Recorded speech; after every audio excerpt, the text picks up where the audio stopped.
Hey everybody, Pat Jacobs with Shamrock Property Management LLC, Paris, Tennessee. Just doing Tip Tuesday today. This is our first Tip Tuesday. We're gonna start doing this on Facebook once a week, going over tips and helpful hints for landlords, property managers, and homeowners as well. Just some simple things that you guys could do to be preventative maintenance on your property to keep it in good condition. So today we're going to talk about preparing for winter. You know, it's almost October 1st, and in some parts of the country, the first freeze of the season is not very many days or weeks away.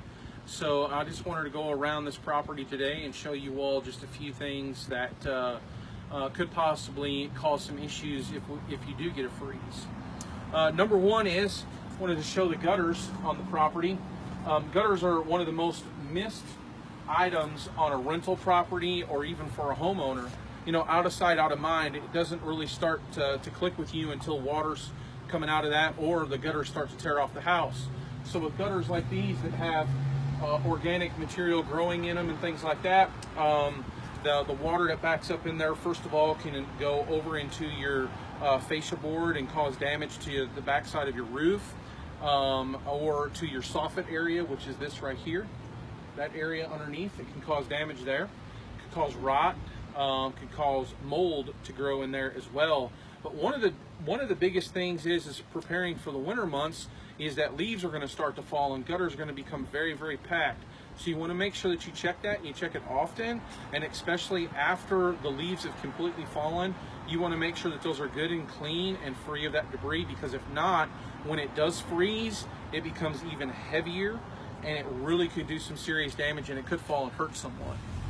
Another item that you want to do around your property is you want to check your vents for your foundation. If you have a crawl space or if you have a basement, you want to make sure, like if you can see here, that this one has some cracks in the mortar joints. Water could be getting back through there, and if it freezes, it can break. So one of the things that you could do here is you could seal that with some caulk to keep the water from going in there. So you just want to make sure that those are in good working condition. Lastly, out here on the outside of the property is water hoses. Water hoses tend to be left hooked up to water hydrants on the outside of the house, especially this time of the year, because folks, it just out of sight, out of mind again. You've been using it all summer, it gets cooler, you just haven't went around that side of the house. Next thing you know, you get a freeze, it freezes the water hose, it goes back up into the hose bib, it busts it. Next thing you know, you have a water leak, and sometimes you don't even know that it's leaking until many days later on something like this. So my recommendation is to completely remove the water hose, and then go to your local hardware store or home improvement center and get a hydrant cover. It's made out of styrofoam and it's got a little hook on the inside. It's made out of rubber, and you just pull it like a drawstring, and it puts it up quite nice and tight up against the house, and it insulates that hose bib and keeps it from freezing. So those are some tips on the outside of the property. Next week we'll do some winterizing tips inside the property.